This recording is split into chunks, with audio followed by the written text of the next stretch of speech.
Қазақша әңгімелер каналына қош келдіңіздер. Кеше түнде өз үйімнің қақпасына өзім сыймай қалғанымды көргенде алғаш рет кеудемде жүрек емес, тас жатқандай болды. Қақпаға жаңа құлып салынған. Ал менің атым жазылған темір табличка жұлынған.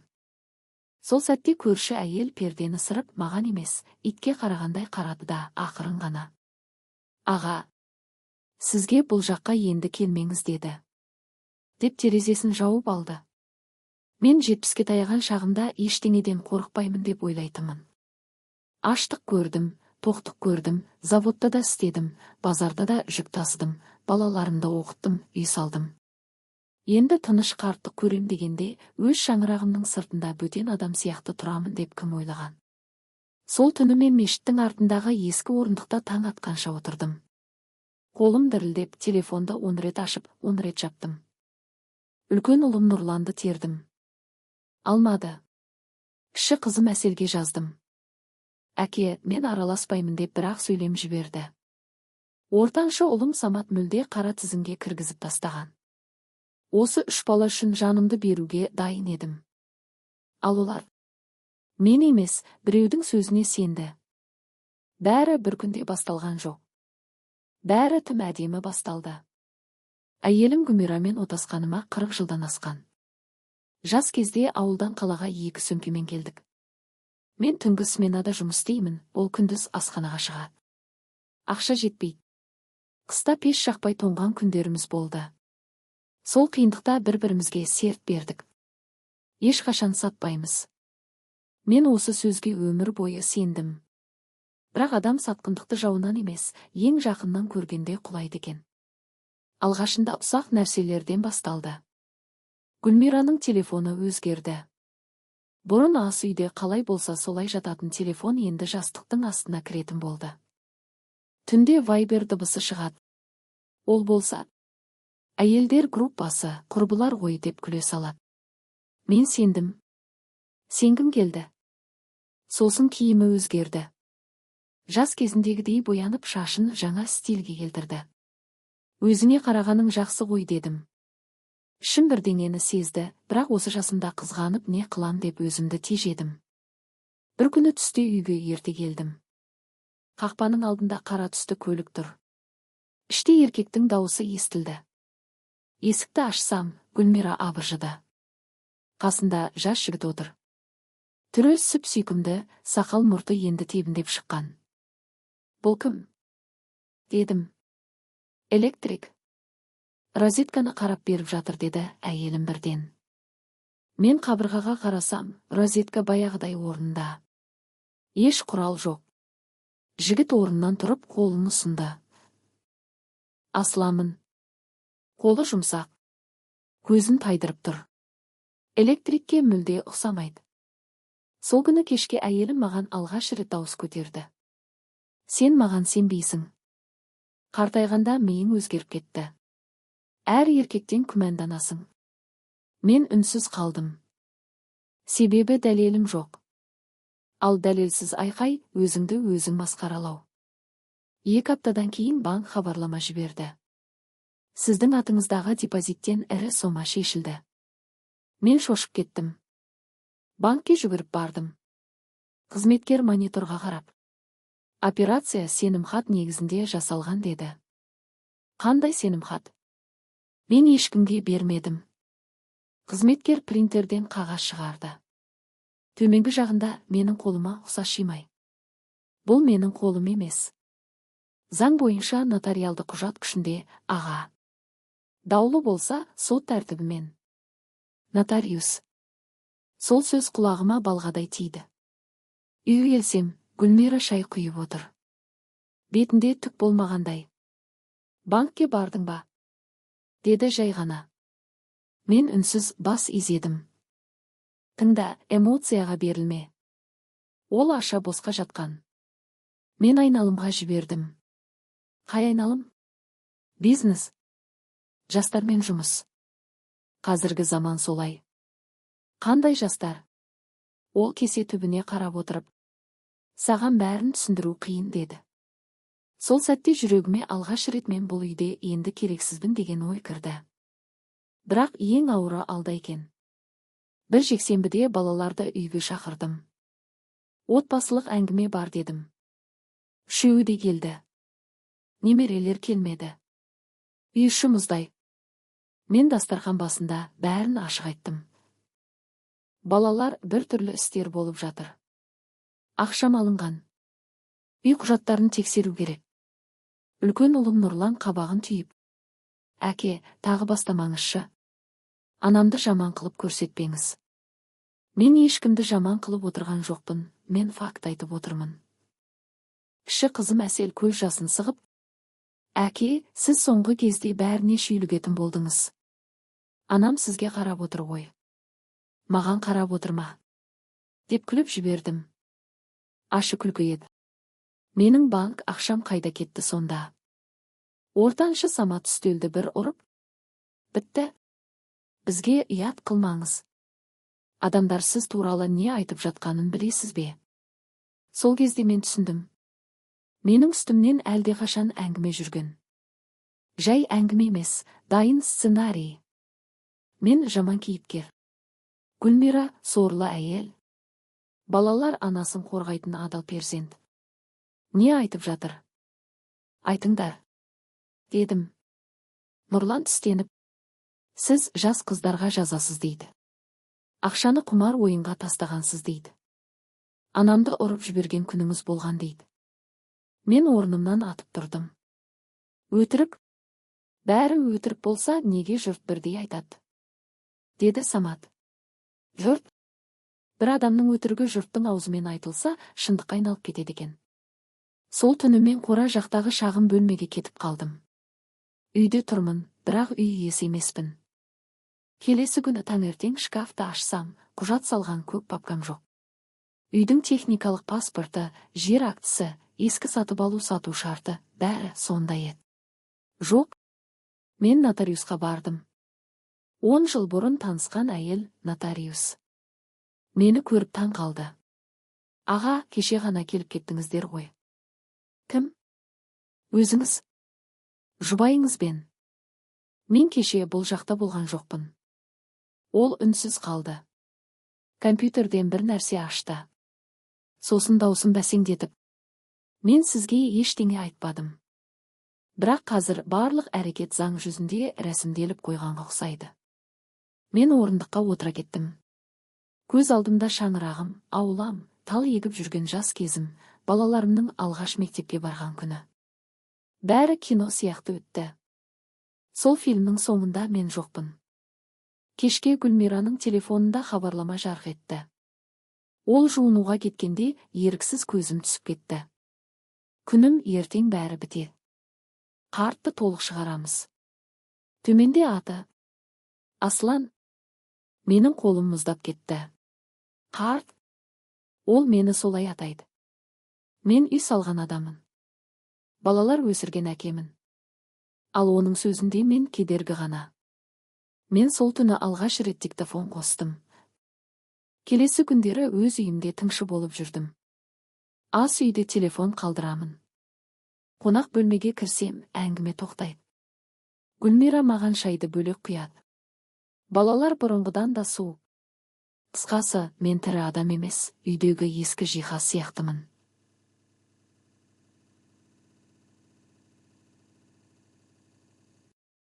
Бір күні есік қаққан курьер келді. Қателесіп конвертті маған берді.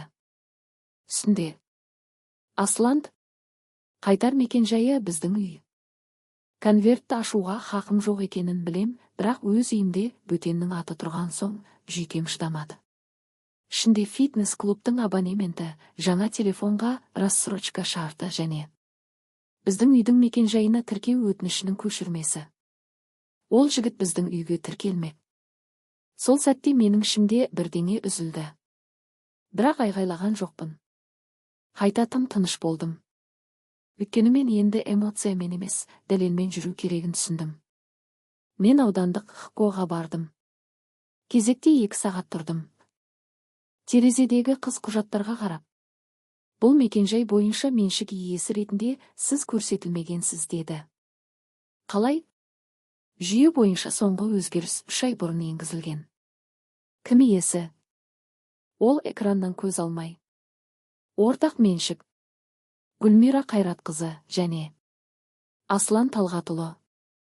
Құлағым шыңылдап кетті. Қайталаңызшы. Гүлмира Қайратқызы және Аслан Талғатұлы, деді ол жай ғана. Осы сәтте әлем тарылып кетті. Кезекте тұрған адамдардың дауысы алыстан естілгендей. Мен құлап қалмау үшін столдың шетіне жабыстым. 3 ай. Небәрі 3 айдың ішінде менің 40 жылдық өмірім қағазда өшірілген. Үйге қайтпадым. Ескі досым Серікке бардым. Біз бір заводта істегенбіз. Мені көріп шошыды. Не болды саған? Мен бәрін айтып бердім. Ол үнсіз тыңдап отырды. Сосын темекісін өшіріп: сен жалғыз емессің. Мен де осыған ұқсас нәрсені көрдім, деді. Қалай? Інімнің басынан өтті. Алдымен псих қысым.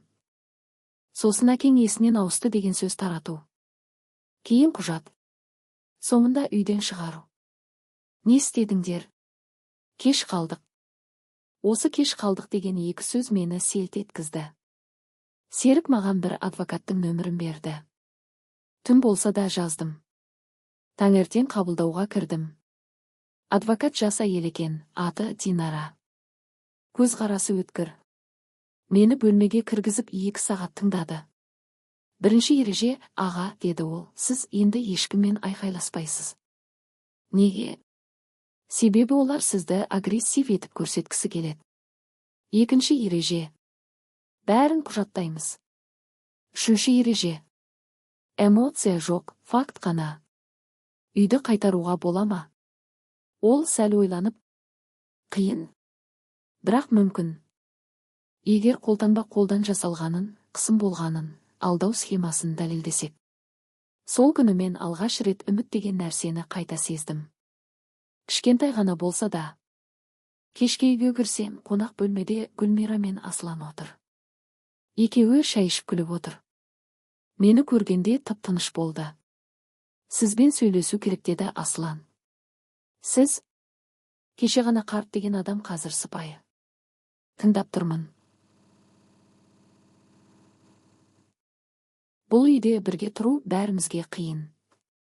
Сізге бөлек пәтер алып береміз. Тыныш өмір сүресіз. Мен Гүлмираға қарадым. Ол көзімді айналып өтті. Сенің де ойың осы ма? Дедім. Ол баяу ғана: солай дұрыс. 40 жылдық өмірдің бағасы бір бөлмелі пәтер ме? Драма жасама, деді ол суық үнмен. Уақытың өтті. Осы 4 сөз мені тірідей көмді. Уақытың өтті. Бірақ мен үндемедім. Өйткені Динараның сөзі есімде. Эмоция жоқ. Сол түні мен қорадағы бөлмеде отырдым. Диктофонды тыңдадым. Кей жазбаларда Гүлмираның дауысы анық. Балаларды мен өзім реттеймін. Қартқа сенбеңдер, ол бізді құртады деген деуісі бар. Ал бір жазбада Аслан: нотариустағы адам дайын. Тек оның қолын қайталап салу керек. Мен сол файлды 3 жерге көшірдім. Бірін телефонға, бірін флешкаға, бірін Серікке жібердім. Ертеңіне адвокатқа апарам деп шештім. Таңғы 4-те есік тарс ашылды. Қора бөлмеге Самат кірді. Көз қанталап тұр. Әке, сіз не жазып жүрсіз? Нені? Бізді тыңдап жүрсіз ғой. Телефоныңызды беріңіз. Ол маған ұмтылды. Мен шегіндім. Қолыңды тарт. Сол кезде Нұрлан да кірді. Екеуі бірге. Сіз мүлдем шектен шықтыңыз. Ертең дәрігерге апарамыз. Қандай дәрігер? Психиатр. Менің ішім мұздап кетті. Міне, олардың соңғы картасы осы екен. Есі дұрыс емес деген анықтама. Мен есікке қарай беттедім. Самат жолымды кесті. Телефоныңызды тастаңыз. Мен телефонымды кеудеме қысып: бұл менің жеке затым. Сол сәтте сырттан Гүлмираның дауысы естілді. Балалар жаймен. Көршілер оянып кетеді. Көршілер оянса, шындық оянып кетеді ғой. Мен сытылып шығып аула қақпасына қарай жүгірдім. Артымнан аяқ дыбысы шықты.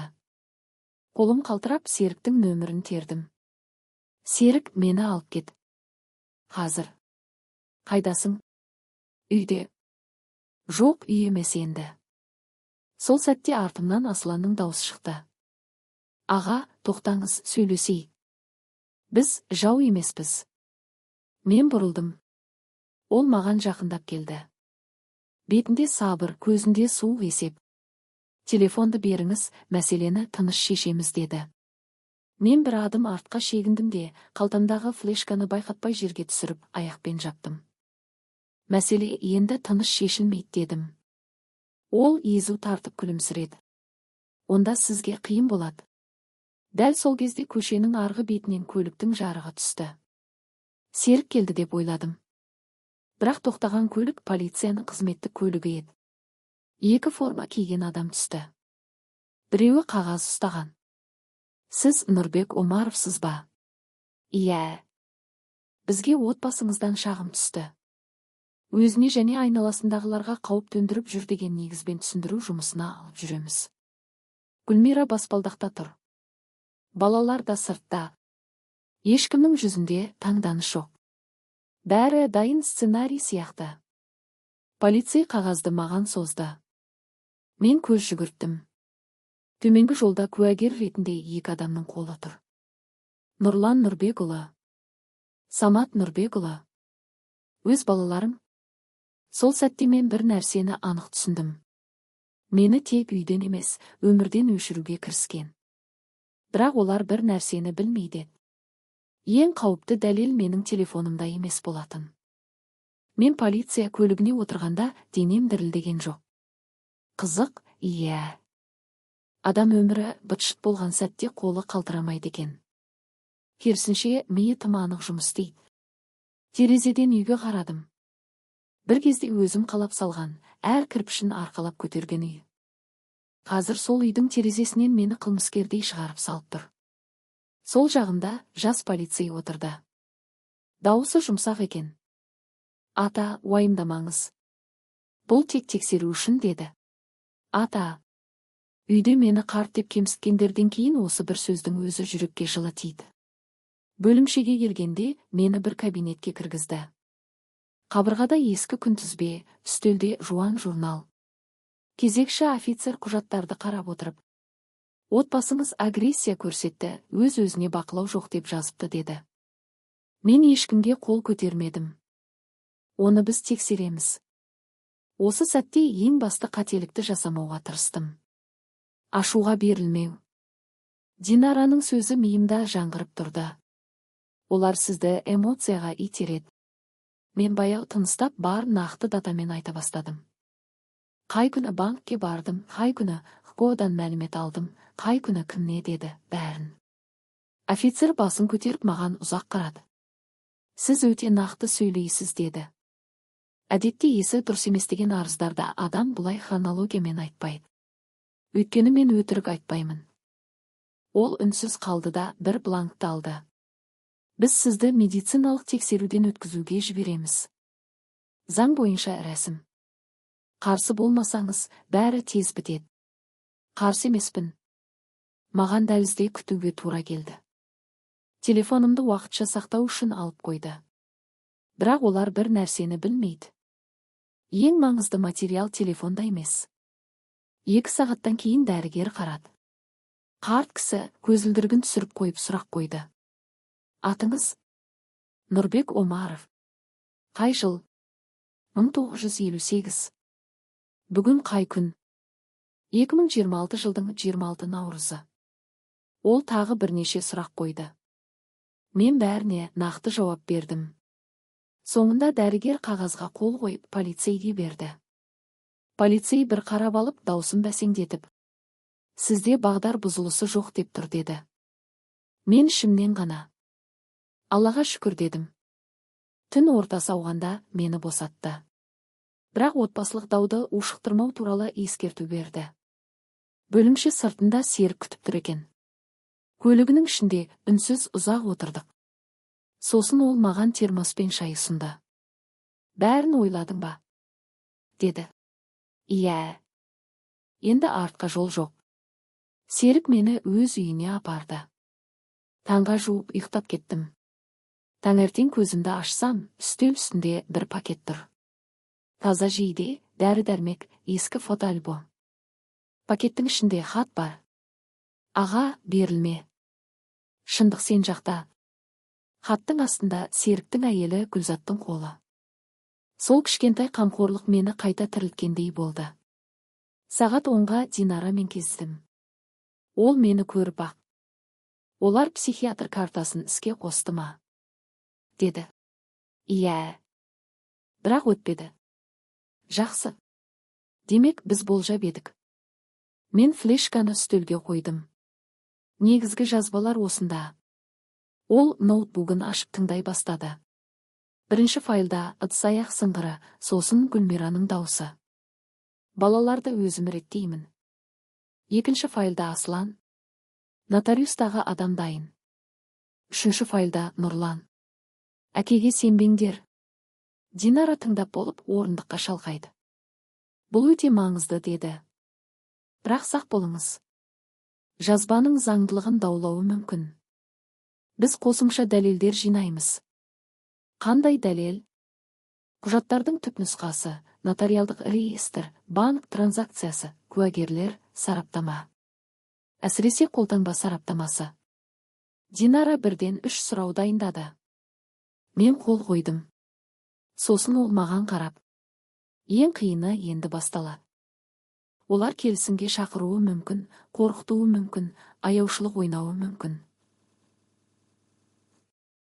Ешқайсына жеке бармаңыз. Барлық сөйлесу тек мен арқылы. Түсте белгісіз номерден қоңырау түсті. Ассалаумағалейкум, Нұрбек аға. Мен Тимур, медиатор.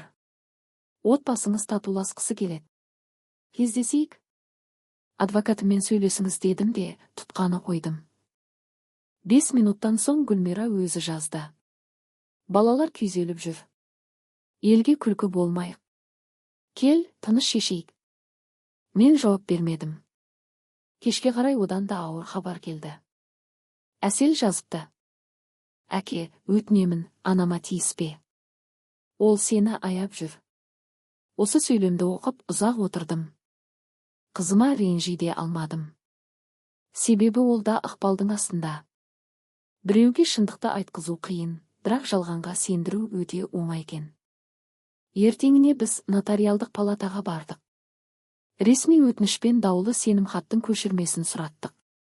Қабылдау бөлмесінде ұзын бойлы хатшы әйел отыр екен. Бізді көріп ыңғайсызданды.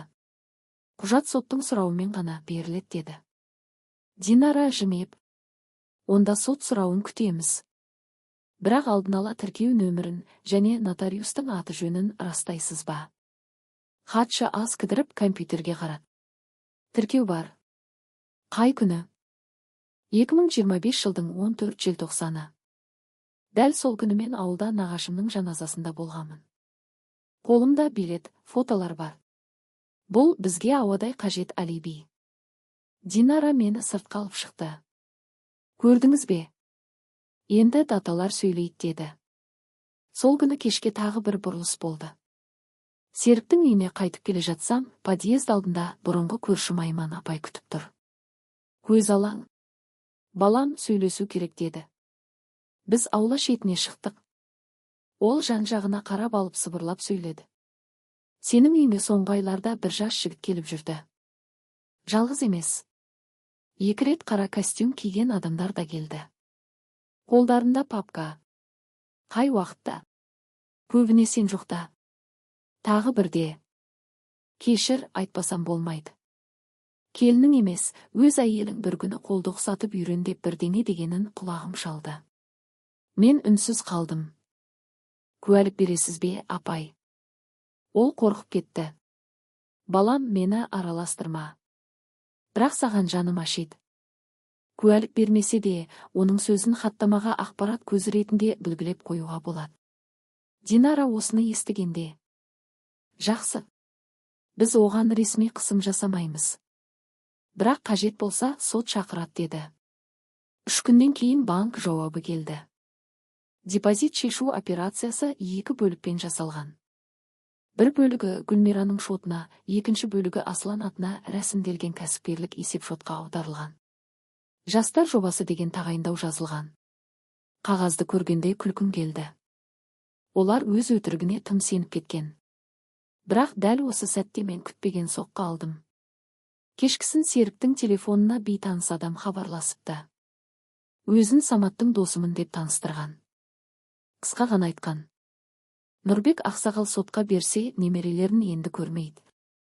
Бұл қорқыту. Таза ашық қорқыту. Серік ашуға булығып: қазір өздерін табам. Жоқ дедім. Біз заңнан шықпаймыз.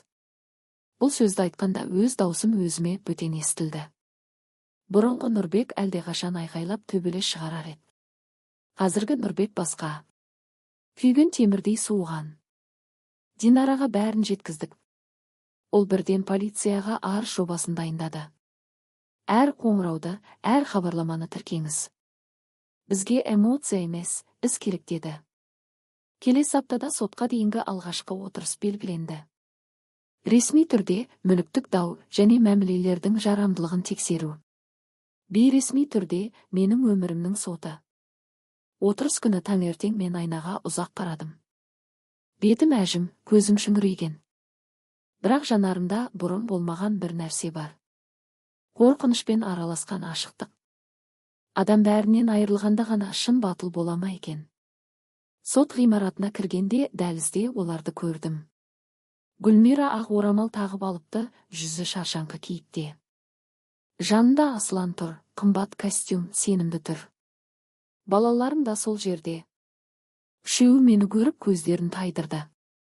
Тек Әсел ғана бір сәт қарап жылап жіберді де теріс бұрылды. Отырыста қарсы тараптың адвокаты бізді бірден шабуылға алды. Талапкер жасырын аудио жазба жасап, отбасы мүшелерінің жеке өміріне қол сұққан. Оның психоэмоциялық күйі тұрақсыз.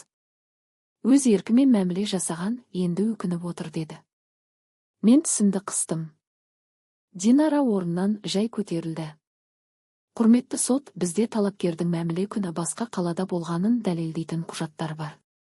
Сонымен қатар қолтаңбаны сараптамаға жіберуді сұраймыз. Банк операцияларының экономикалық қисыны да күмәнді. Ол әр сөзін анық, суық айтты. Мен ішімнен. Міне, нағыз қорған дедім. Судья істі сараптамаға жіберуге келісім берді. Бірақ соңғы сәтте қарсы тарап тағы бір өтініш жасады. Талапкердің әрекетке қабілеттілігіне кешенді психологиялық психиатриялық сараптама тағайындауды сұраймыз. Менің арқамнан суық тері ақты. Бұл екінші шабуыл. Егер олар осыны өткізсе, менің айтқанымның бәріне күмән туады. Судья қағаздарды қарап отырып: өтініш қаралады. Келесі отырыста шешілет деді. Отырыс біткен соң дәлізде Самат маған жақындады. Даусы дірілдеп тұр, бірақ көзі қатты. Әке, тоқтаңызшы. Сіз не істеп жатқаныңызды түсінбейсіз. Түсінемін. Сен түсінбей жүрсің. Анам өледі ғой бұлай. Мен өліп қойғамын, балам. Сендер көрмей жүрсіңдер. Ол тістеніп тұрып қалды. Бір сәтке мен оның көзінен баяғы кішкентай Саматты көргендей болдым. Велосипед айдай алмай жылаған бала. Сол бала қайда кетті? Кешкісін Динара қоңырау шалды. Даусы әдеттегіден де салқын. Жаман жаңалық бар. Айтыңыз. Біздің аудио жазбалардың бір бөлігі интернетке шығып кетіпті. Монтаждалған түрде. Сізді тыңшы ата етіп көрсетіп жатыр. Қайда?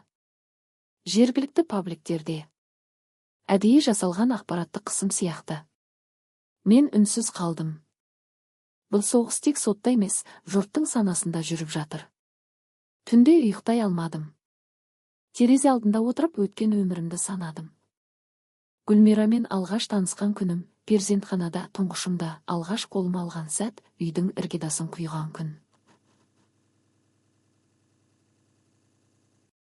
Осынша жыл жалған болды ма?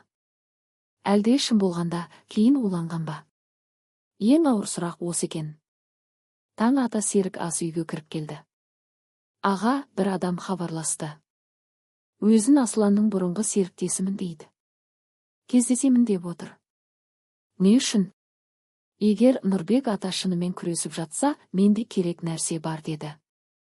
Мен орнымнан бірден тұрдым. Қайда кездесу? Кешке ескі автовокзал маңындағы шайханада. Динараға айттық. Ол бірден. Жалғыз бармайсыздар. Мен де олам. Сөйлесуді жазып аламыз. Бірақ өте сақ болыңыздар, бұл тұзақта болуы мүмкін деді. Кешке белгіленген жерге бардық. Шайхана іші күңгірт, самса иісі аңқиды, бұрыштағы телевизорда ескі клип жүр. Біз есікке жақын үстелге отырдық. Сағат 7-ден 10 минут асқанда қара күрте киген бір жігіт кірді. Жасы 30-дар шамасында. Көзі тынымсыз жан-жағына қарап тұр. Бізге жақындап: Нұрбек аға. Иә. Мен Русланмын. Көп уақытым жоқ. Ол отыра сала қалтасынан кішкентай конверт шығарды. Мұнда флешка бар. Ішінде Асланның 2 видеосы, бір дауыстық хаты және құжаттың сканы. Ол сіздерге қарсы схема құрғанын өзі айтып тұр. Менің демім тарылып кетті. Неге беріп отырсың? Руслан ашы күлді. Өйткені ертең мені де солай сатады. Ол бәрін сатады. Динара флешканы алмастан бұрын сұрады. Бұл материал қайдан? Оның ескі ноутбугынан. Мен техникалық жағында жұмыс істегем. Сол сәтте шайхана есігі тарс ашылды. Ішке 2 ірі денелі жігіт кірді. Русланның өңі бірден бозарып кетті. Мені тапты, деді сыбырлап. Ол орнынан атып тұрып, артқы есікке қарай ұмтылды. 2 жігіт артынан жүгірді. Шайхана іші астан-кестен болды. Ыдыс сынған дауыс шықты. Мен орнымнан тұра бергенде Динара қолымды ұстап қалды. Қозғалмаңыз. 1 минуттан кейін бәрі тынды. Артқы есік ашық тұр. Руслан жоқ. Әлгі 2 жігітте жоқ. Үстел үстінде тек бір нәрсе қалды. Кішкентай қара конверт. Ішінде флешка. Мен оны қолыма алдым. Саусақтар мұздап кетті. Егер Руслан рас айтса, бұл флешка бәрін төңкеруі мүмкін. Ал егер тұзақ болса, ертең бізді өз дәлелімізбен өзімізді күйдіреді. Динара маған тіке қарап: Бүгін түнде ешкімге ештеңе жібермейміз. Алдымен киберсарапшыға тексереміз. Мен бас изедім. Бірақ дәл сол сәтте менің өз телефоныма белгісіз номерден бір ғана хабарлама келді. Флешканы ашсаң, қызың Әселдің видеосы жарияланады. Мен мәтінді оқып қатып қалдым. Олар енді мүлікпен ғана емес, балаларымның тағдырымен ойнай бастады. Ал ең қорқыныштысы, осы хабарламаның соңында бір тіркес тұрды. Саған 24 сағат. Мен хабарламаны 3-ші рет оқығанда ғана тыныс алғанымды байқадым. Саған 24 сағат. Қысқа, салқын, нақты. Бұлар жай қорқытпайды. Бұлар уақытпен қысады. Динара телефонымды қолыма қайтарып жатып, бетімнің өзгергенін көрді. Не болды? Мен үндемей экранды көрсеттім. Ол бірден Серікке бұрылды. Көлікке. Қазір. Бұл жерден тез шығамыз. Түнгі қалада шамдар созылып ағып жатты. Көлік ішінде ешкім сөйлемеді. Тек бұрылыс сайын Динара артқы айнаға қарап отырды. Кеңсеге жеткен соң есікті іштен жауып, пердені түсірді. Енді тыңдаңыздар, деді ол. Бұл жерде 2 сценарий бар. Бірі бопсалау. Екіншісі провокация. Екеуінде де эмоцияға берілсек ұтыламыз.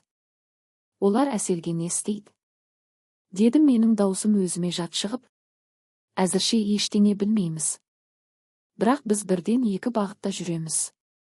Киберқылмыс бөліміне белгісіз нөмір бойынша арыз және отбасы мүшелерінің қауіпсіздігін құжаттау. Серік үстелді ақырын ұрды. Біз қазір балаларға барайық. Жоқ, деді Динара қатты. Қазір барсақ, ертең қоқан-лоқы жасады деп тағы арыз жазады. Барлығы заңмен. Ол сол сәтте-ақ кезекші бөлімге электронды арыз жобасын жіберді. Хабарламаның скрины, уақыты, нөмірі, геолокация, бәрін тіркеді. Сосын маған қарап: Нұрбек аға, бір маңызды сұрақ. Әсел туралы осал қандай материал болуы мүмкін? Мен басымды шайқадым. Білмеймін. Қызымның жеке өміріне ешқашан араласқан емеспін. Дәл сондықтан бұлар психологиялық қысым жасауы мүмкін, деді ол. Нақты файл бар жоғын тексермей тұрып қорытынды жасамаймыз. Түнгі 2-де біз киберсарапшыға шықтық. Динараның танысы екен, аты Мақсат. Ол бізді шағын зертханаға кіргізді. 2 монитор, сервер шуылы, кофе иісі. Қара флешканы үстелге қойғанда ол қолғап киіп алды. Ереже: тікелей ашпаймыз. Алдымен көшірме, сосын оқшау ортада талдау, деді. Мен оның әр қозғалысын көз алмай бақылап отырдым. Кішкентай құрылғыға флешканы жалғады, экранда жолдар жүгірді. Ішінде шифрланған архив бар, деді ол. Бұзуға уақыт керек. Бірақ метадерекке қарасам, файлдар расымен бір ноутбуктан көшірілген. Монтаж ықтималдығын кейін тексереміз. Қанша уақыт? Алдын ала ашуға 3-4 сағат. 3 сағат. Маған 3 жылдай көрінді. Таң ағара бастағанда Мақсат басын көтерді. Аштым. Бөлме іші тып-тыныш болып қалды. Бірінші файл, бейне жазба. Ас үйге ұқсас жерде Аслан 2 адаммен отыр. Бірі камераға арқасымен, екіншісі бүйірімен. Дауыс анық. Қарияны тікелей шығара алмаймыз. Алдымен балаларды бөлеміз. Әкең тұрақсыз деген әңгіме таратыңдар. Екінші дауыс. Үй жағы ше. Аслан. Сенім хатпен шешіледі. Қолды ұқсататын адам бар. Мен орындықтың шетіне ілініп қалғандай болдым. Екінші файл, дауыстық хабарлама. Аслан біреуге жібереді. Нотариустағы нөмір дайын. Қарт жаназада жүрген күні тіркейміз, ешкім тексермейді. Үшінші файл, скан құжат. Тақырыбы: алдын ала келісім. Ішінде бірнеше фамилия, соның ішінде таныс емес бір тоо атауы және Саматтың аты куәгер ретінде тұр. Жоқ, дедім сыбырлап. Самат мұны білген бе? Серік ауыр күрсінді. Мүмкін аты жай енгізілген шығар. Қорықпа. Динара файлдарды қарап шығып бірден тежеу қойды.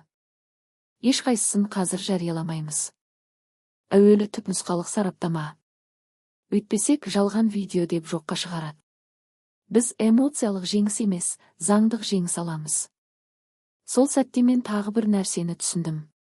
Шындықты табу қиын емес, оны дәлелдеу қиын. Таңертең 9-да жаңа хабар түсті. Бұл жолы номер жасырын емес, Әселдің өзінен. Әке, кешке келші. Жалғыз. Маңызды. Хабарламаның соңында жүрек белгісі жоқ, әдеттегі пап деп еркелету жоқ. Тек суық сөз. Динара бірден қарсы болды. Жалғыз бармайсыз. Бұл менің қызым. Дәл сол үшін бармайсыз. Сізді әкелік сезіммен тұзаққа түсіреді. Біз компромисс жасадық. Мен барамын, бірақ қоғамдық орында аудио жазба, сыртта Серік күтіп тұрады, Динара онлайн бақылауда. Кешкісін ескі саябақтағы кофеханаға келдім. Әсел бұрышта отыр екен. Түрі жүдеу, көзі сіңген. Мені көргенде орнынан тұрып құшақтайын деді де тоқтап қалды. Әке? Қызым? Не болды? Ол орындыққа отырып алақаны дірілдеп стаканды ұстады. Мен сенен кешірім сұрауға келдім. Және ескертуге. Жүрегім зу ете түсті. Айт. Олар сені пара талап етті деп видео түсірмек. Сосын жариялайды. Әкесі ақша сұрап қорқытып жүр деп. Кімдер? Ол көзін төмен түсірді. Анамның айналасындағы адамдар. Асланның жігіттері. Сен мұны қайдан білдің? Кеше үйде естідім. Мені бөлмеде деп ойлаған. Мен үнсіз қалдым. Ол жылап жіберді. Әке, мен саған сенбедім. Кешірші. Мен анамды қорғадым деп ойладым. Бірақ бізді пайдаланғанын түсіндім. Мен қолын ұстадым. Қызым, сен кешіккен жоқсың. Сол кезде оның телефоны шыр етті. Экранға анашым деп шықты. Әсел тұтқаны алмады. Екінші рет, үшінші рет соқты. Ол сөндіріп тастады. Мен үйге қайтпаймын бүгін деді. Қорқамын. Бұл біз үшін әрі қуаныш, әрі қауіп. Қуаныш себебі шындыққа куә бар. Қауіп себебі ол куә қазір нысанада. Динара Әселді бірден қауіпсіз жерге орналастырды. Ресми түрде ересек адамның ерікті уақытша тұруы заңды бұзбай. Түнде біз оның түсініктемесін бейнехаттамаға жаздық. Әсел нақты даталар мен сөздерді айтты. Кім келді, не деді, қай бөлмеде естіді. Оның даусы дірілдегенмен сөзі анық еді. Бірақ тағдыр тағы да тыныш жібермеді. Түн ортасында серіп үйіне белгісіз біреу тас лақтырып терезесін сындырды. Еш жазба жоқ, еш хат жоқ. Тек үнсіз ескерту. Полиция келді, акт жасады. Мен өзімді кінәлі сезіндім. Мен үшін сенің отбасың зардап шегіп жатыр дедім. Серік иығымнан қақты. Сен үшін емес. Әділет үшін. Ертеңіне сараптаманың алғашқы қорытындысы дайын болды. Мақсат хабарласып. Флешкадағы 3 файлдың метадерегі бір-біріне сәйкес. Кемінде техникалық тұрғыдан қолдан жасалған іс байқалмайды. Бірақ сотқа толық қорытынды керек деді. Бұл бізге үлкен демеу. Күндіз соттан жаңа қаулы келді. Қарсы тарап сұраған псих сараптама толық көлемде қанағаттандырылмады.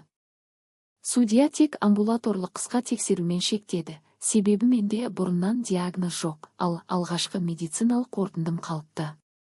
Динара жымиып, бір соққыны қайтардық деді. Бірақ та осы сәтте күтпеген жерден Нұрлан маған өзі қоңырау шалды. Әке, кездесейік. Не үшін? Мен? Сөйлескім келеді. Жалғыз. Менің ішімде бәрі араласып кетті. Үлкен ұлым. Баяғыда мектепке алғаш апарғаным, қолынан ұстап өткелден өткізгенім есіме түсті. Қайда? Ескі гараждардың жанында. Сағат 8-де. Динара бұл жолы да қарсы болды. Бұл тым күмәнді орын. Бірақ бармасам, ол тағы алыстап кетеді дедім. Ақыры сол схема. Мен барамын, бірақ бақылаумен. Кешкі ауа суық еді. Гараж маңында шам аз, көлеңке көп. Нұрлан жалғыз тұр екен. Көзі қызарған, ұйықтамағаны көрініп тұр. Әке? Деді ол, даусы қарлығып. Мен саған бір нәрсе айтам, бірақ мені сатып кетпе. Айт, балам. Бізге құжаттарға қол қойдырғанда әкеңнің денсаулығы нашар, ертең бәрібір бізге қалады. Қазір рәсімдей салайық деді. Мен сендім. Самат та сенді. Аслан айтты ма? Иә. Және анам. Мен көзімді жұмдым. Ішім күйіп барады. Ең жаманы деді Нұрлан, өткен айда менің атыма кредит ашып қойыпты. Мен бүгін ғана білдім. Кепіл ретінде. Әкемнің үйі деп көрсетілген. Не дедің? Иә. Үй арқылы ақша айналдырған. Мен қазір олардың қолындамын. Егер қарсы шықсам, кредит пен алаяқтық менің мойныма іледі. Міне, шын схема ашыла бастады. Бұл жай жас жігітке ғашық болған әйел емес. Бұл жоспарлы мүліктік және қаржылық тор. Нұрлан, бәрін жазбаша бересің бе? Ол жан-жағына қарап. Берем. Бірақ мені қорғайсың ба? Сен менің баламсың. Сол сәтте арт жақтан мотор даусы шықты. Ақ фургон жақындап келді. Нұрлан шошып кетті. Кеттік, деді ол. Фургон бізге тура тоқтады. 2 адам түсті. Біреуі маған таныс, шайханадағы әрі жігіттің бірі. Нұрлан, отыр деді ол бұйыра. Мен бармаймын деді ұлым. Жігіт маған қарады. Ақсақал, отбасы мәселесіне араласпаңыз. Мен орнымнан қозғалмадым. Бұл менің отбасым. Ол бір адым жақындады. Сол сәтте алыстан полиция сиренасы естілді. Жігіттер сасқалақтап фургонға қайта қарғып мініп зыр етіп кетіп қалды. Бұрылыс артында жоғалды. Сирена жақындап келді. Бұл Динара алдын ала хабарлаған патруль екен. Нұрлан орындыққа отыра кетті, екі қолы қалтырап тұр. Әке, мені өлтіріп жібере ме? Мен оның иығына қолымды қойдым. Ешкім сені өлтірмейді. Енді бізде заң бар, дәлел бар, куә бар. Бірақ өзім сол сөзге толық сенбедім. Өйткені қарсы жақ шегінер түрі жоқ еді. Түнде біз Нұрланды да қауіпсіз жерге ауыстырдық. Енді менің екі балам анасының қасына шықты. Самат қана арғы бетте қалды. Ол туралы ойласам, кеудем ауырады. Мүмкін ол әлі де сеніп жүр. Мүмкін ол бәрін біледі де қорқып жүр. Екеуі де ауыр. Келесі күні таңертең Динара шұғыл кеңес шақырды. Үстелде жаңа папка жатты. Бұл не? Дедім. Қаржы мониторингі бойынша алдын ала мәлімет, деді ол. Асланмен байланысты фирма арқылы соңғы 6 айда бірнеше күмәнді операция өткен. Бірнеше жәбірленуші болуы мүмкін. Яғни біз жалғыз емеспіз. Иә. Бірақ ең қауіптісі басқа. Ол папканың соңғы бетін ашты. Мына жерде бір құжат бар. Мүлікті толық иеліктен шығару туралы қосымша келісім. Күні алдағы дүйсенбі. Бірақ ол әлі болмаған күн ғой. Дәл солай. Яғни олар дүйсенбіге дейін үлгеруге тырысады. Бізден бұрын. Мен орнымнан атып тұрдым. Онда не істейміз? Бүгін түнге дейін сотқа мүлікке тыйым салу туралы шұғыл өтініш береміз. Егер судья қол қойса, олар бір қадамда жасай алмайды. Үміт оты жанғандай болды. Бірақ өмір тағы да соқты. Кешкі 8:30-да өтінішті тапсырардан 15 минут бұрын кеңсе жарығы бір сәтке жыпылықтап өшті. Генератор қосылғанша Динара ноутбугын тексеріп. Құжат файлы ашылмай тұр. Мақсатқа хабарластық. Ол қашықтан кіріп 2 минуттан соң қатты айтты. Сіздердің жүйеге шабуыл жасалған. Нақты осы папка зақымдалған. Менің тұла бойым мұздап кетті. Қалпына келе ме? Келеді, бірақ уақыт керек. Ал бізде уақыт жоқ еді. Динара дереу қағаз архивті ашты. Көшірме бар ма? Көмекшісі дірілдеп. Жартысы ғана басылған. Сағат тықылдап тұр. Сот канцеляриясы жабылуға санаулы минут. Сол сәтте есік тарсы ашылып, ішке Самат кіріп келді. Бет аузы сұп-сұр демігіп тұр. Қолында көк папка. Мен жоғалған деп іздеген баяғы көк папкаға ұқсайды. Әке? Деді ол әрең. Мен кешіктім бе? Бөлме үшін үнсіздік басты. Самат папканы үстелге тастады. Мұнда түпнұсқалар бар. Сенің қолыңды қалай көшіргенін де түсіріп алған видео бар. Бірақ ол артына жалт қарады, даусы сыбырға айналды. Олар менің артымнан келе жатыр. Дәл сол мезетте дәлізден ауыр аяқ дыбыстары естілді. Біреу біздің кеңсенің есік тұтқасын ақырын басып көрді. 12 сағат. Осы екі сөз басымда балғадай соғылып тұрды. Сот ғимаратынан шыққанымызға 10 минут өтпей жатып, біз Динараның кеңсесіне қайта жиналдық. Сағат кешкі 18:07. Демек түнгі 06:07-де Омаровтар ісі. Толық архив деген бомба интернетке ұшуы мүмкін. Ең алдымен эмоцияны өшіреміз, деді Динара. Жоспармен жүреміз. Ол тақтаға 3 баған жазды. 1. Техникалық тоқтату. 2. Құқықтық бұғаттау. 3. Репутациялық қорғаныс. Мақсат ноутбугын ашып жіберді. Файлды қай серверде ұстап ұрғанын анықтау керек. Бізде тек атауы бар. Логин, платформа, таймер, ештеңе жоқ. Аслан сөйлей ме? Дедім. Тергеуде адвокатсыз ауыз ашпай отыр, деді Динара. Бірақ оның құрылғылары тәркіленді. Сол жерден іздейміз. Мен орындыққа отыра кеттім. Жанымда 3 балам. Бір кезде бір-біріне сенбей жүрген біз қазір бір үстелдің басында үнсіз отырмыз. Самат басын ұстап алған. Нұрлан терезеге қарап тұр. Әселдің көзі қызарған. Балалар, дедім ақырын. Не шықса да бірге көтереміз. Әсел бірден. Әке, мен қорықпаймын. Тек сен қайта жалғыз қалма.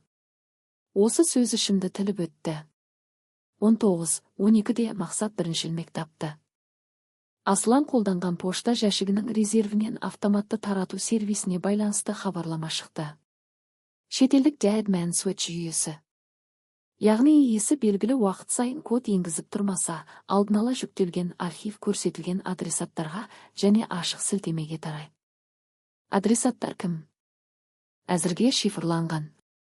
Бірақ бір бөлігі жергілікті медиа, паблик админдері, бірнеше жеке имейл болуы мүмкін деді Мақсат. Тоқтата аламыз ба? Теорияда иә. Аккаунтқа кіру, платформамен жедел құқықтық байланыс, немесе серверлік бұғып. Практикада өте қиын. Уақыт аз. Динара бірден прокуратурадағы кезекші прокурорға шықты. Шұғыл санкция, халықаралық сұрау, кибербөлім арқылы платформ абьюз дәске хат, бәрін қатар жіберді. Бұл қағазбасты жұмыс сағаттар емес, минуттармен жүруі керек. 20:03. Жаңа соққы. Серіктің телефонына видео келді. Онда мен сот баспалдағында балалармен тұрмын. Үстіне жазу. Сендер жеңдік деп ойладыңдар ма? Соңында кері санау таймері. 10:04:33. Демек олар біздің уақытты нақты біліп отыр деді Мақсат. Бұл таймер шынайы. Мен жұдырығымды түйдім. Қазір не істейміз? Асланның резервті құрылғысын табамыз. Көп адам мұндай сервисті бір ғана телефоннан басқармайды. Осы кезде күтпеген көмек келді. Нұрлан. Оның жұмыс пәтері бар деді. Біз бір рет бардық. Барлығымыз оған бұрылдық. Қайда? Қаланың шетінде жаңа жік 14 блок. Ол жерге тек сенімді адамдарда баратын. Динара бірден тоқтатты. Біз өзіміз басып кірмейміз. Мекенжайды ресми топқа береміз. 20:41-де тергеу тобы пәтерге кірді. Онлайн хаттаманы күтіп отырмыз. Әр минут сағаттай. 21:18-де жаңалық келді. Пәтерден 2 ноутбук, бір нәс сақтағыш, бірнеше сім-карта және блокнот табылған.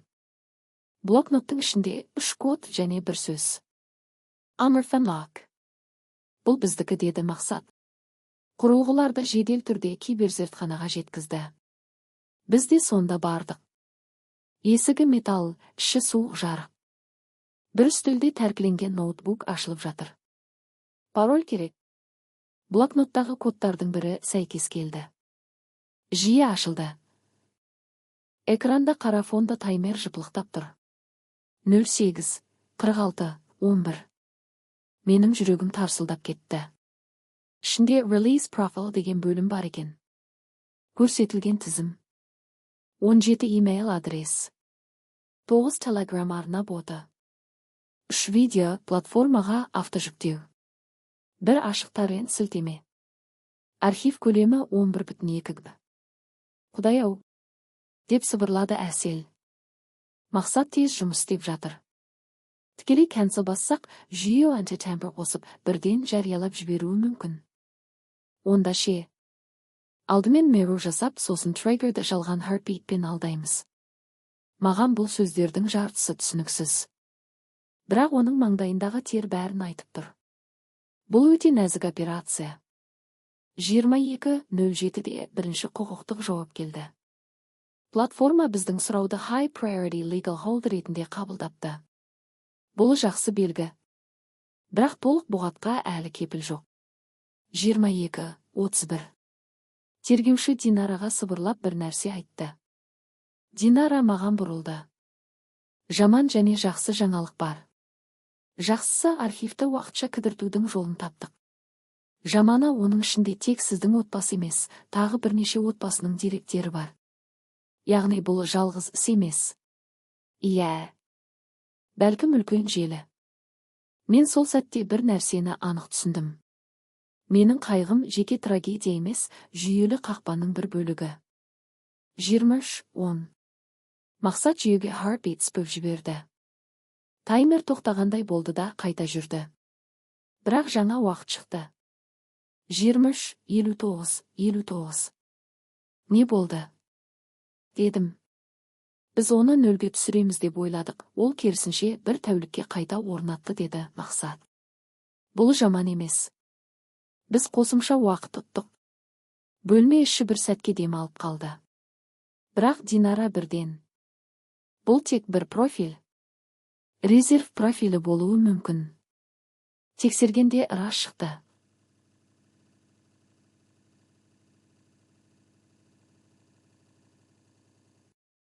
Failsafe 2 деген бөлік трекер бар.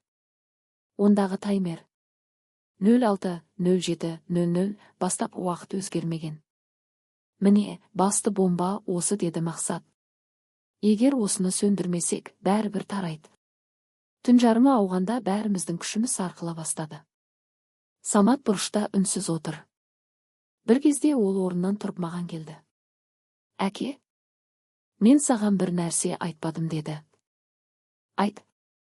Аслан бір рет егер бәрі құласа, соңғы кілт сенде деп менің телефоныма кір жіберген. Мен қорқып өшіріп тастағам деп ойладым. Бірақ жақында жойылғандарда болуы мүмкін. Бәрі бірден жанданды. Мақсат Саматтың телефонын алды. Қалпына келтіру бағдарламасымен өшкен деректерді шығара бастады.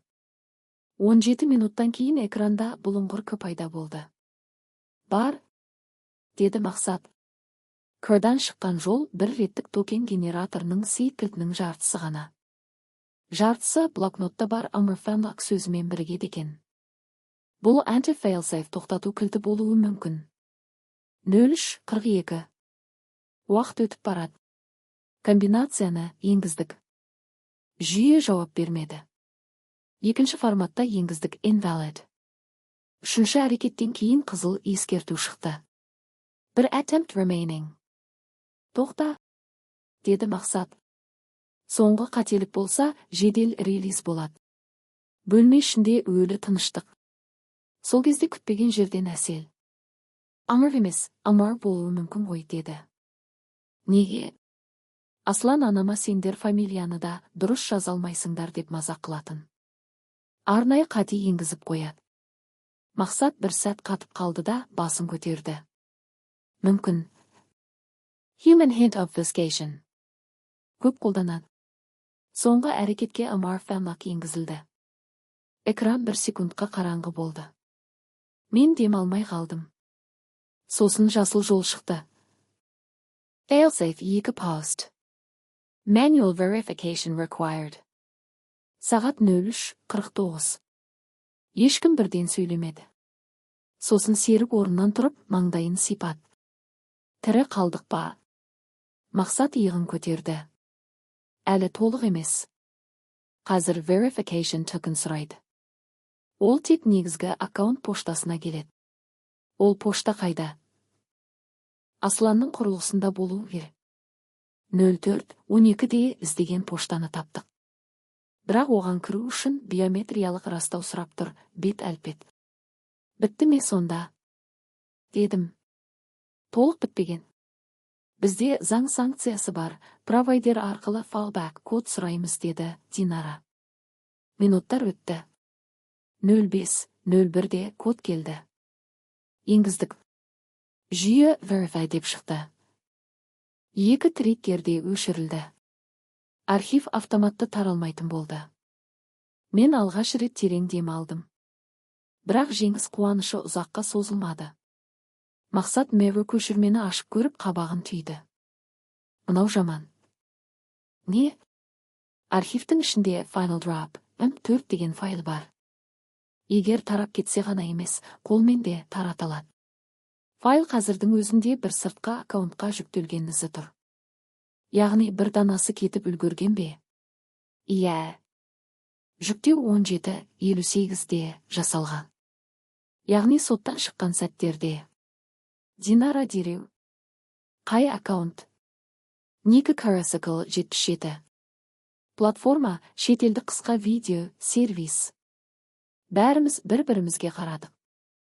Соғыс әлі біткен жоқ. Біз тек автоматты жарылысты тоқтаттық. Қолмен тарататын адам әлі бостандықта. Таң 06:20. Терезеден жарық түсе бастады. Бәріміздің көзіміз қызыл, даусымыз қарлығыңқы. Мен балаларыма қарадым. Үшеуі де жанымда отыр. Осынша түннен кейін алғаш рет бір-біріне сүйеніп отыр. Телефоным дір етті.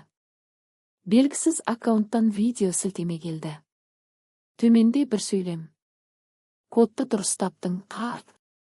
Енді соңғы бөлімді өзің көр. Динара сілтемені ашуға тыйым салды. Оқшау ортада ғана ашамыз. Мақсат сэндбоксты ашты. Экранда қара фон. Бірнеше секундтан кейін кадр шықты. Бетперде киген ер адам. Даусын өзгерткен. Сәлем, Нұрбек Омаров, деді ол. Сен тек есікті аштың. Үйіңді алғандар төменгі қабат. Жоғарғы қабатта кім отырғанын білгін келсе, бүгін кешкі 8-де ескі элеваторға жалғыз кел. Кадр тоқтады. Соңында координатпен бір символ. Жарты ай мен кілт белгісі. Бөлме ішінде тағы үнсіздік.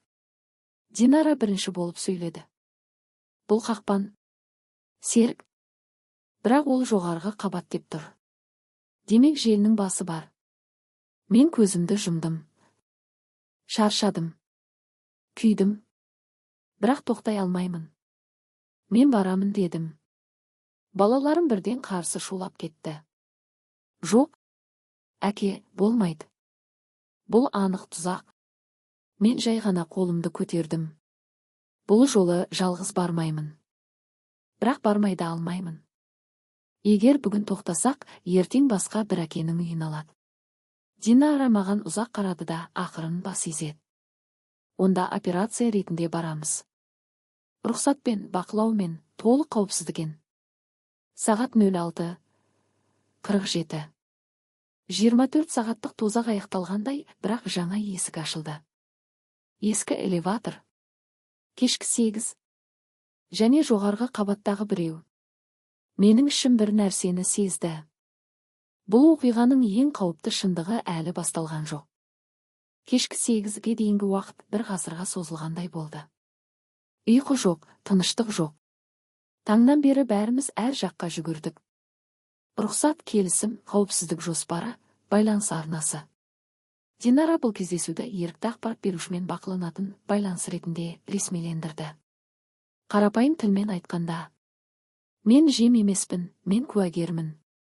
Бірақ қауіп бәрібір жоғары. Ескі элеватор қаланың шетінде.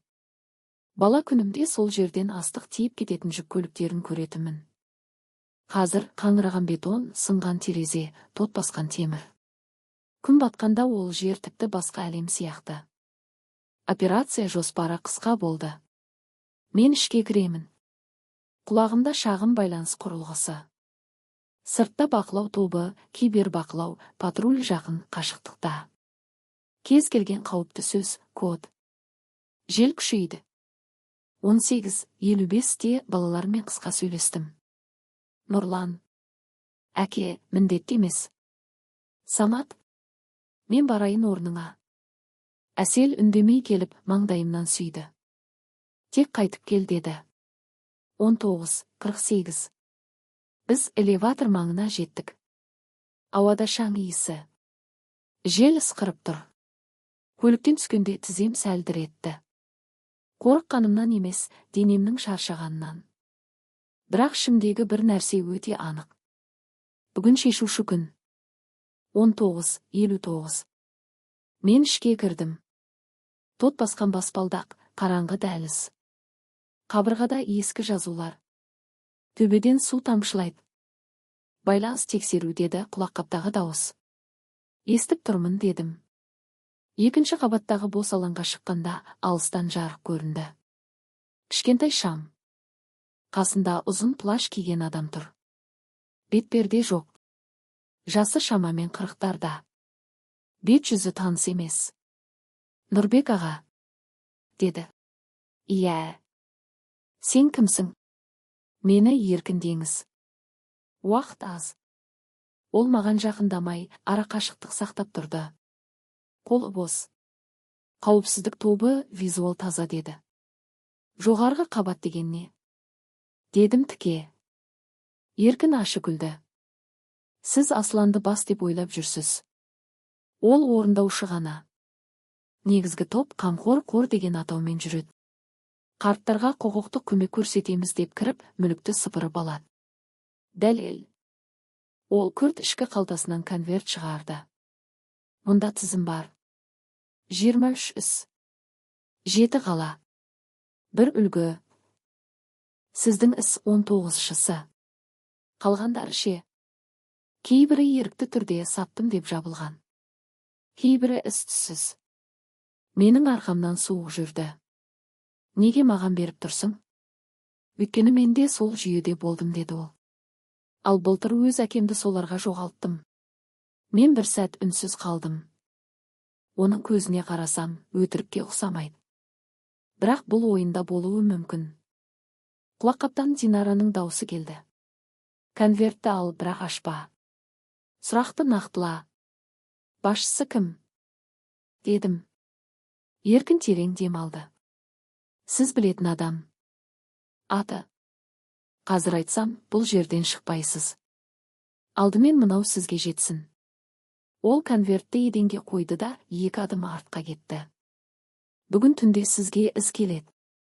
Өз командаңыздың ішінде тесік бар, соны ұмытпаңыз. Осы сөзбен ол теріс бұрылып, қараңғы дәлізге сіңіп кетті. Объект кетіп барады, ұстаймыз ба? Деген дауыс келді құлаққаптан. Динара. Жоқ. Бақылап қана жүріңдер. Басымдық Нұрбек пен материал. Мен конвертті алдым. Іші қалың. Сыртында тек бір таңба. Жарты ай мен кілт. Сол сәтте төменгі қабаттан металл соғылғандай дыбыс шықты. Сосын тағы біреуі. Не болды? Дедім. Құлаққап шулап кетті. Байланыс нашарлады. Кенет жарық сөніп қалды. Толық қараңғы. Байланыс үзілді, деді біреу үзік дауыспен. Сол мезетте арт жағымнан аяқ дыбысы естілді. Біреу жүгіріп келеді. Мен бір қадам артқа шегіндім. Қолымда тек конверт. Қараңғыда бір силуэт көрінді де, маған қарай қол созды. Бір, деді бұйрықпен.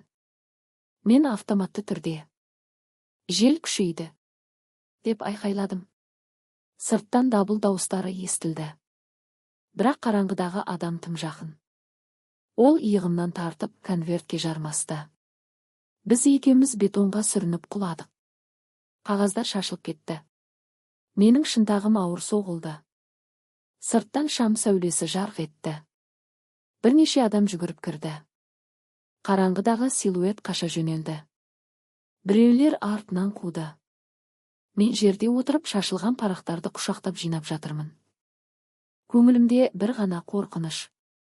Дәлел жоғалмасын. Нұрбек аға, жағдай қалай? Деді патруль жігіті. Тірімін. Қағазды жинаңдар.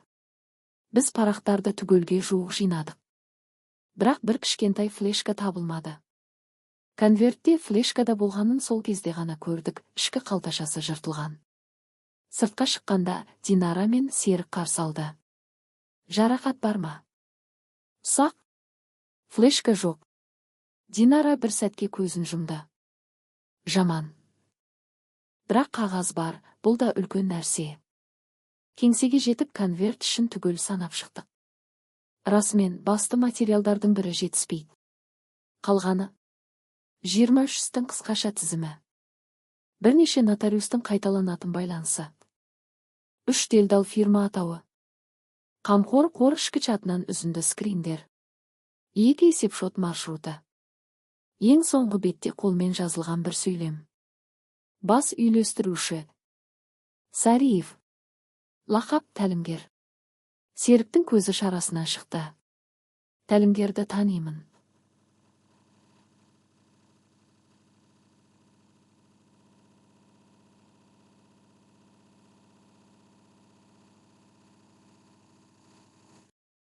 Бұл қаладағы қайырымдылықшы ғой. Теледидарда жүретін. Динара салқын. Демек, дәл сол себепті бұл іс осынша қорғалды. Бірақ бізде әлі басты проблема тұр. Жоғалған флешка кімнің қолында? Оны алған адам бізден бір қадам алда болуы мүмкін. Түнгі 22:40-та мақсат бейнебақылауды қарап отырып, бір кадрды тоқтатты. Элеватор сыртындағы тұрақта қара седан тұрған. Нөмір жартылай ғана көрінеді. Жүргізуші орнында бір әйел сұлбасы. Жақындат, деді Динара. Кадр анықталғанда менің жүрегім тоқтап қалғандай болды. Рөлде Гүлмира отыр. Бөлме іші өлі тыныш қалды. Бұл мүмкін емес, дедім ақырын. Әселдің көзіне жас келді. Анам ба? Нұрлан қабырғаға сүйенді. Сант басын төмен түсіріп, ол бізге бәрін үздім деген. Динара дереу тежеді. Қорытындыға секірмейміз. Ол өзіме, жоқ па, ресми растау керек. Бірақ кадр күмәнді. Мен ішімнен екіге бөлініп кеттім. Бір жағым. Болды, тағы сатқындық. Екінші жағым. Мүмкін ол бақылауда болған. Адам ең жақыннан күмәндану мен сенудің арасында жанып келеді екен. 23:15-те күтпеген қоңырау түсті. Гүлмираның өзі. Бұл жол Динара рұқсатымен спикерге қойдық. Нұрбек. Мені тыңда, даусы дірілдеп тұр. Мен қазір көп сөйлей алмаймын. Сендер элеватордағы адамды кездірдіңдер ме? Иә. Флешканы алды ма біреу? Біз үнсіз қалдық. Ол өзі түсінді. Бітті. Олар енді мені де, сендерді де қалдырмайды. Динара араласты. Сіз қайдасыз? Айта алмаймын. Артымнан жүр. Бірақ бір нәрсені біліңдер. Мен седанда болдым, иә. Мен флешканы алу үшін емес, сендерді ескерту үшін бардым. Кешігіп қалдым. Ар жақтан біреудің дауысы шықты. Телефонды бер. Гүлмира шошып, сыбырлап тез айтты. Тәлімгердің шын аты Тимур емес. Архивтің кілті қараша 17. Әселді жалғыз қалдырмаңдар. Содан кейін тарс еткен дыбыс. Байланыс үзілді. Әсел айқайлап жіберді. Анашым. Менің қолым мұздап кетті. Қайғы, ашу, үрей бәрі бір мезетте. Динара бірден әрекетке көшті. Соңғы ұялы мұнара бойынша істеу. Қазір. Мақсат нүктені шығарды. Қаланың сыртындағы ескі коттедж аймағы. Полиция тобы қозғалды. Біз күтуге мәжбүр болдық. Сол күту азап. 00:26. Жедел топтан хабар түсті. Коттедж бос. Іштен күрес ізі бар. Еденде сынған телефон, қан тамшысы және әйелдің орамалы табылған. Адам жоқ. Әсел жылап құлады. Самат пен Нұрлан оны құшақтап отыр. Мен терезеге қарап қатып қалдым. Гүлмираға ішімде не барын түсіне алмадым. Өкпе ме, аяныш па, әлде кешірімнің бір шеті ме? 01:10. Мақсат қараша 17 кілтін қолданып, конверттегі шифрланған птифтің бірін ашты. Ішінен не шыққанын көргенде Динараның өзі де үнсіз қалды. Бұл қамқор қордың ішкі есебі екен. Кестеде. Іс нөмірі, нысана адамның жасы, ықпал ету тәсілі, отбасындағы әлсіз буын, күтілетін табыс. 19 нөмірде менің аты жөнім тұр. Қасында жазылған. Әлсіз буын. Жұбайы, ортаншол. Қарсылық тәуекелі. Орташа. Қажет болса псих профиль іске қосу. Мен бұл жолды оқығанда көзім қарауытып кетті. Біз үшін өмір болған нәрсе, олар үшін кестедегі жол ғана. Сол құжаттың соңғы бетінде қолтаңба бар. Бектемін, қыз. Толық аты қысқартылған. Қыз. Кім? Дедім. Динара терең дем алды. Біз Сариев деп келгенбіз. Мүмкін толық аты басқа. Емесе екі адам. Түннің ең соңғы минуттарында бәріміз титықтап отырған сәтте кеңсе есігі ақырын қақылды. Күзетші жоқ, келуші болмайтын уақыт. Серік орнынан тұрып есікке жақындады. Кім? Сырттан баяу әйел даусы естілді. Мен? Айман апаймын. Көршілерің. Есікті ашқанда Айман апайдың жанында 12-13 бала тұр. Қолында ескі мектеп сөмкесі. Бала қорқып қалған, бірақ көзінде бір шешім бар. Айман апай сыбырлап: "Бұл бала сенің аулаңның қасындағы гаражда жұмыс істейді. Кеше түнде біреулерден флешка тауып алыпты. Қорқып маған әкелді." Бала сөмкесін ашып, ішінен қара флешканы шығарды. "Аға, мен ештеңе көрген жоқпын. Тек мынау түскен жерден алдым" деді. Мен флешканы қолыма алған сәтте уақыт тоқтағандай болды. Мүмкін бұл элеваторда жоғалған дәл сол флешка. Мүмкін бұл бәрін құлататын соңғы дәлел.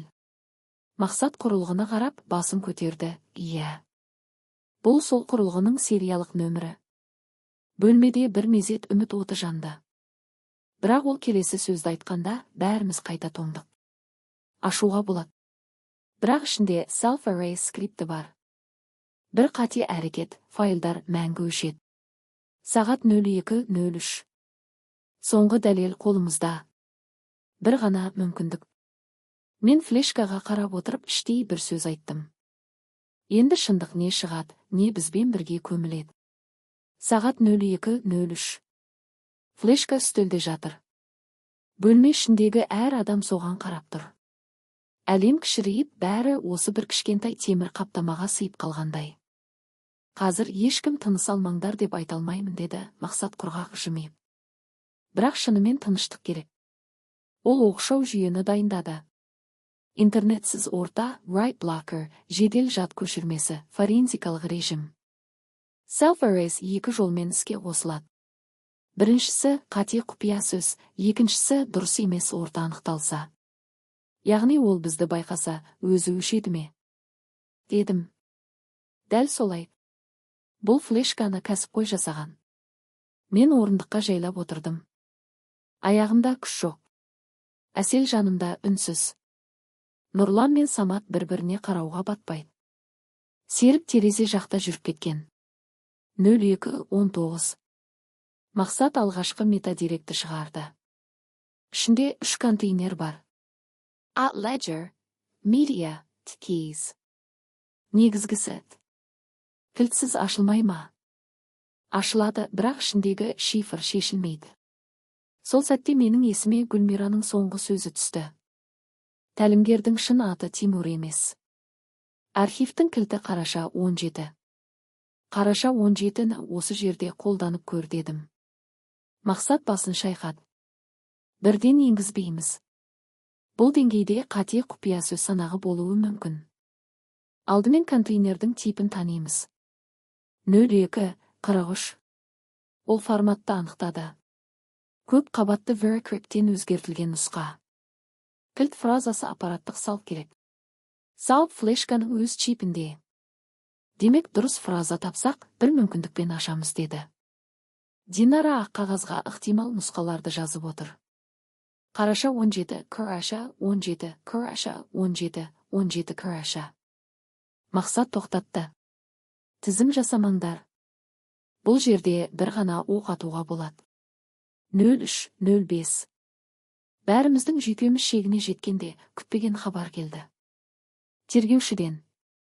Гүлмира табылмады.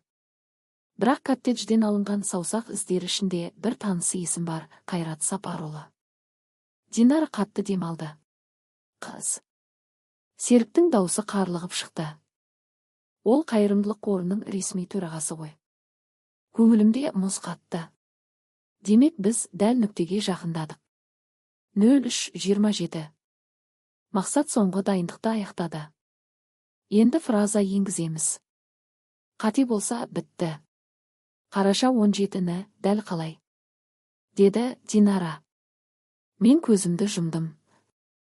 Гүлмираның даусы есімде. Архивтің кілті қараша 17. Ол асығып айтты.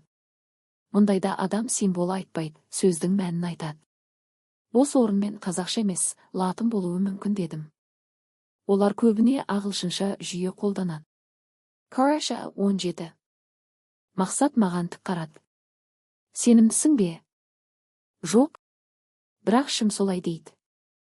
Ол пернетақтаға ақырын терді. Қараса space 17 enter. Экран 3 секунд қатып қалды. 4 секундта жасыл жазу шықты.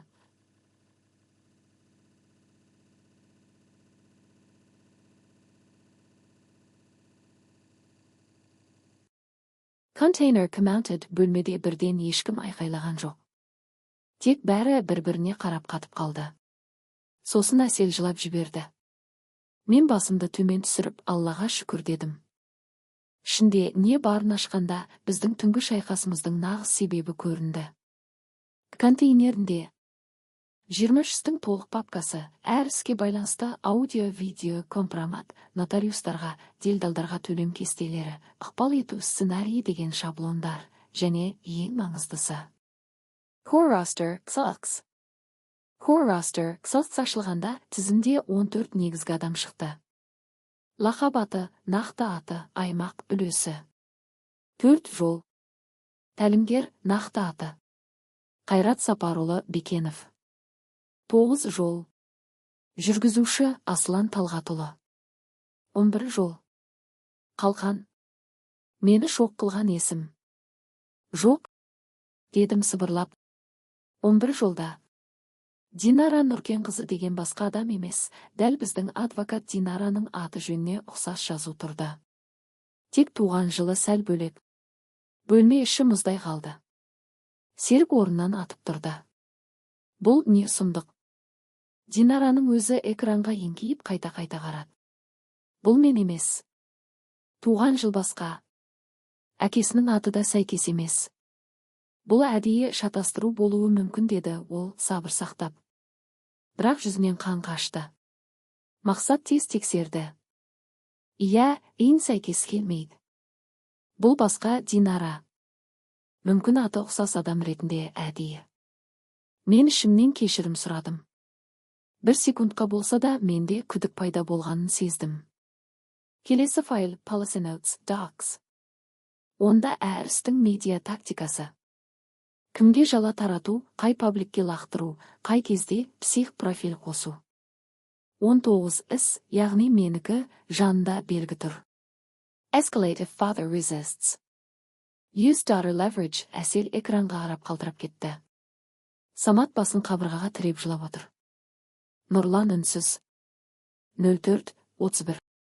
Біз бірден материалды 3 арнамен тіркедік. 1 тергеу органының қорғалған қабылдауына. 2 прокуратураның шұғыл тіркеуіне. 3 нотариалды цифрлық мөрмен уақыт белгісі қойылған көшірме. Динара. Енді бұлар монтаж деп айталмайды. Chain of custody таза. Бірақ бұл істің ең қиын сәті әлі алда еді. 05:02-де маған белгісіз номерден видео қоңырау келді. Экранда қара бөлме, арт жақта әлсіз жар. Креслода Гүлмира отыр.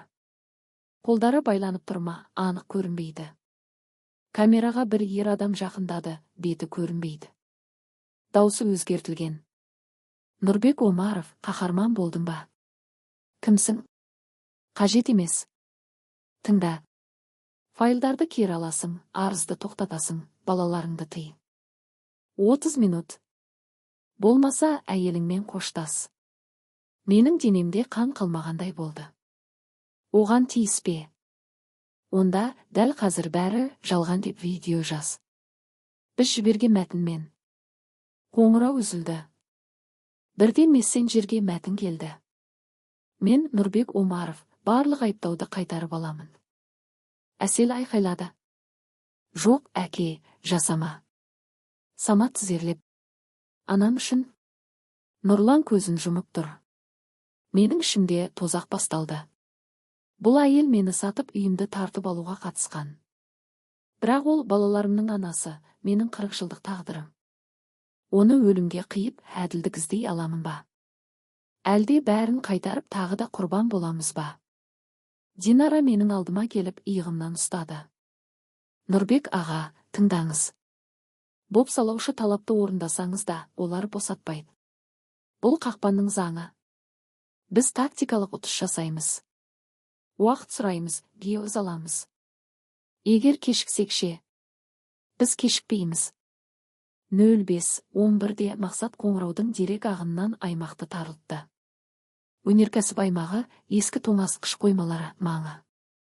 Полиция тобы қозғалды. Бірақ нақты ғимарат көп. 05:18-де тағы хабар келді. 10 минут қалды. Динара маған дайын мәтін берді. Оларға қысқа жауап жазыңыз. Видео жазамын. Дыбысқа тыныш орын іздеп жатырмын. 15 минут беріңдер. Бұлар сене ме? Сіз қартсыз, техниканы баяу қолданасыз деген сценарийлерінде бар. Сенеді. Жауап жібердік. Олар 5 минут деп қайтарды. Көрдің бе деді Мақсат, олар да асығыс. Демек өздері де қысымда. 05:24. Полиция бір қойма маңында күмәнді сигнал тапты. 05:26. Сол аймақтан 3-ші хабар. Қайтармасаң, бастаймыз. 05:27. Штурм тобы позицияда. 05:29. Байланыс арнасында айқай шуы естілді. 05:31. Бір күдікті ұсталды, біреуі қашты деген хабар келді. 05:33. Бөлмеде әйел адам табылды, есі бар, жарақаты орташа. Мен сол сәтте орындыққа отыра кеттім. Көзімнен жас кетті. Үнсіз ғана. Гүлмираны ауруханаға әкетті. Біз бірден бара алмадық, тергеу рәсімі. Бірақ дәрігерден өміріне қауіп жоқ деген хабар келді. Жүрегім сәл босады. Таңғы 07:10. Аспан ағарып кетті. Түнгі тозақ аяқталды. Бірақ соғыстың құқықтық бөлігі енді басталады. Бізде дәлел бар, куә бар, қаржы ізі бар, ұсталған күдіктілер бар. Енді ешкім отбасылық ұрыс деп жаба алмайды. 3 күннен кейін ірі брифинг өтті. Ресми органдар мүлікке байланысты ұйымдасқан алаяқтық желі бойынша бірқатар адам ұсталғанын мәлімдеді. Атын толық атамады, бірақ біз тізімдегі кей есімдерді іштей таныдық. Қайрат Сапарұлы да тергеуге алынғандардың ішінде екені кейін расталды. Ал менің үйімше, соттың соңғы шешімі 1 айдан кейін шықты. Даулы мәмілелер толық жарамсыз деп танылды. Меншік құқығы бастапқы иесіне, яғни маған қайтарылды.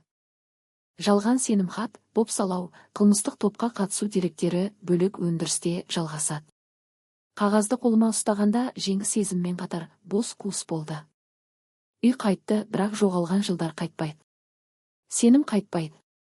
Гүлмирамен мен кейін 1 рет қана сөйлестім. Ауруханадан шыққаннан соң ол маған хат берді.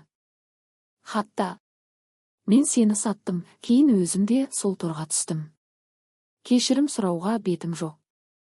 Тек балаларды сақта деп жазыпты. Біз қайта қосылмадық. Бірақ мен оны жек көріп өмір сүрмедім. Жек көру қартайдырады. Мен онсыз да қартайдым. Нұрлан мен Самат ұзақ уақыт өз-өзін кешіре алмады. Әсел бізді қайта бір үстелге жинады. Баяу, ауыр, бірақ шынайы. Қазір аптасына 1 рет бәріміз шай ішеміз. Үйдің ауласындағы алма ағашын бірге күттік. Көктемде алғаш рет гүл ашқанда Әсел күліп: әке, үй тыныстай бастады деді. Мен енді жалғыз емеспін. Бірақ бұрынғыдай да емеспін. Ал осы оқиғаның ең күтпеген жері не болды дейсіз бе? Ескі элеваторда кездескен еркін жоғалып кетті. Ресми іздеуде куәгер, мекенжайы белгісіз деп тұр. Кейде түнде ойлаймын. Ол шынымен адам болды ма, әлде өз ар-ұжданымның кеш оянған үні ме? Жоқ, ол шын болған. Өйткені оның берген қағаздары ондаған отбасының өмірін құтқарды. Бір күні есігімнің алдына шағын конверт келді. Ішінде бір ғана сурет. Әлгі жарты ай мен кілт белгісі сызылған, үстінен қызыл сызық тартылған. Артында қол жазба. 19 іс емес. 23 іс аяқталды. Қалған 4 өң аяқтаңдар. Қолы жоқ. Мен сол суретті Динараға бердім. Ол жымиып: демек тарих біткен жоқ деді. Иә, менің жеке драмам сотпен аяқталды. Бірақ шындықтың жолы жаңа басталды. Өйткені біз үйді ғана қайтарып алған жоқпыз, үнсіз қалғандардың тілін аштық. Және мен қазір әр кеш сайын қақпамды жапқанда ішімнен бір сөз айтам. Бүгін тірімін. Бүгін сатылмадым. Бүгін қорықпадым.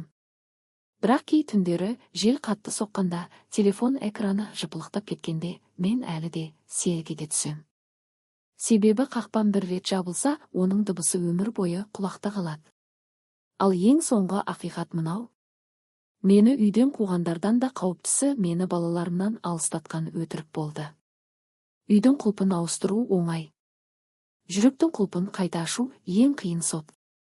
Егер осыны тыңдап отырған бір адам қазір өз үйінде бөтен болып жүрсе, бір ғана нәрсені ұмытпа.